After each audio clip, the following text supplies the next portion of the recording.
নিবে না। বাবা, কি সুন্দর জ্বলেছে। এবারে সবাই হাত পাগুলো গরম করে নাও। হ্যাঁ, তোমরা সবাই আগুন পোহো, আমি একটু আসছি এক্ষুনি।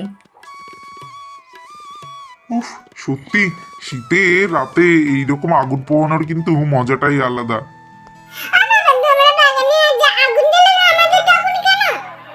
আরে পাখিমা, তোমার মা তো ঠিকই বলেছিল, সবার প্রথম তো তুমিই চলে এলে। ও কাকা, কি সুন্দর লাগছে আগুন পোহাতে গো। সত্যি তো কি সুন্দর আগুন জ্বেলেছো তোমরা। রকি, অত কাছে যাস না আগুনের, একটা কিন্তু বিপদ ঘটে যাবে। দূর থেকে দেখ, সরে যা সরে যা। আরে দাদু ভাই, তুমি একটু সরে যাও। আগের বছর কত বড় বিপদ হয়ে গেছিল পাখি দিদি ভাইয়ের, জানো তো। দূর থেকে দেখো, আগুনের অত কাছে যেতে নেই কো। সবাই